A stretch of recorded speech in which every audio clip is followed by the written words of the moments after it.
is for the Witches of the Moon.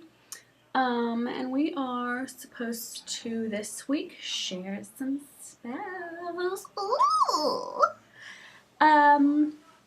This is difficult sometimes because,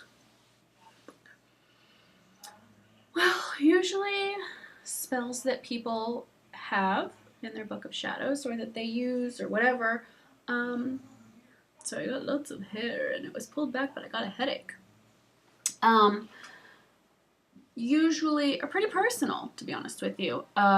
So you don't want to share sometimes, and sometimes you do. So this is out of that list of willing to share, obviously.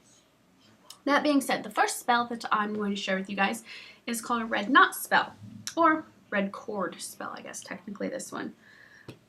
It's for general kind of prosperity,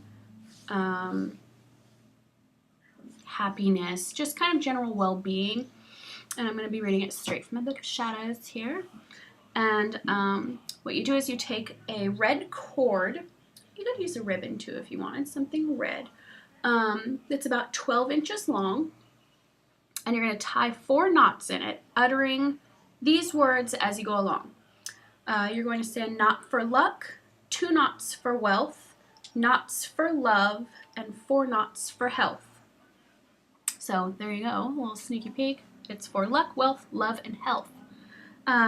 You're going to burn the cord at midnight on St. John's Eve and place the ashes in a small red bag along with a sprig of rue, a morsel of bread, 3 cumin seeds, and a pinch of sea salt.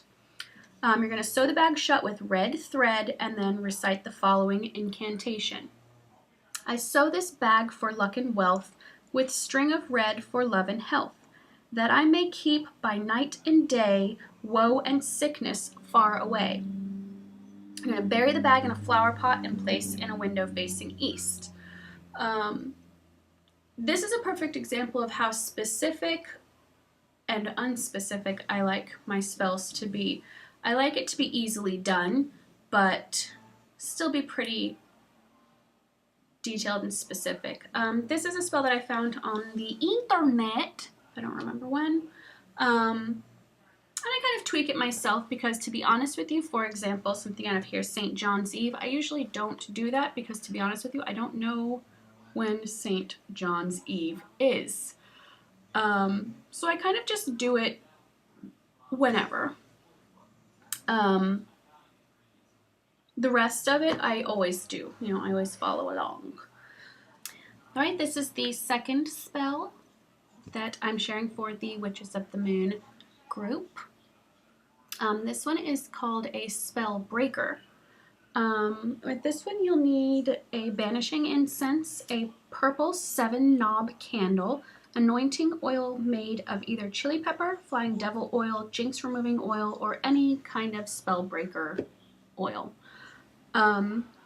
You can put your own banishing incense that you personally make, obviously.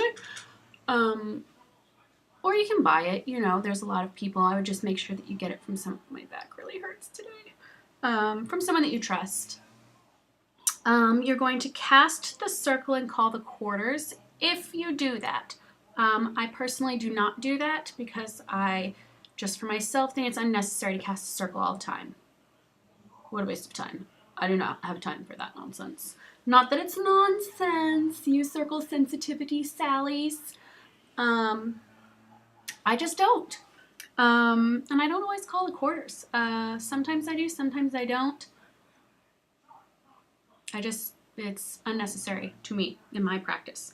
You're going to burn a good banishing incense and anoint the candle with the oil of your choice. One of those Spellbreaker type of oils. Again, you don't want to just like anoint it with any oil of your choosing. Make sure that it's relevant, I guess you could say.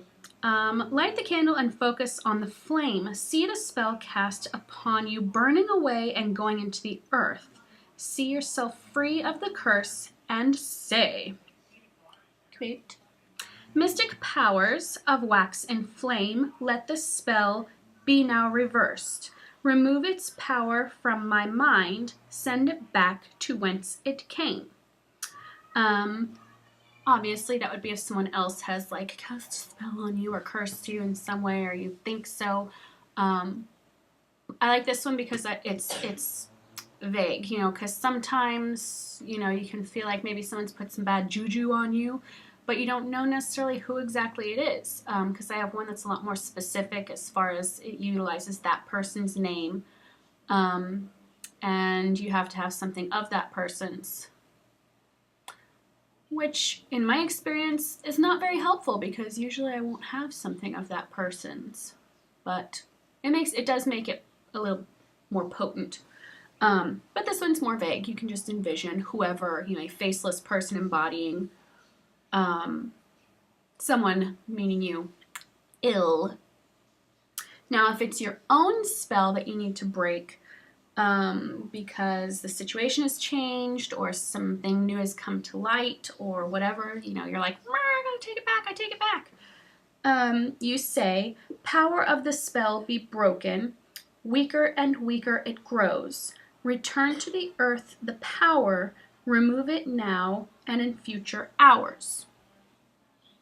Ta-da! All done. Pretty sure that's it. Yep, that's it. Pretty simple. You can make these more involved if you're the type of person that likes really involved spell work. I like mine to be about middle. I like it to be involved enough to where I feel like I'm doing something and not just like, oh, I just totally did a spell while I was just sitting here blanking. But not so involved to where it's an inconvenience. I hope you like them, and I hope that you use them. Give them a whirl, see what you think. Bye guys, blessings.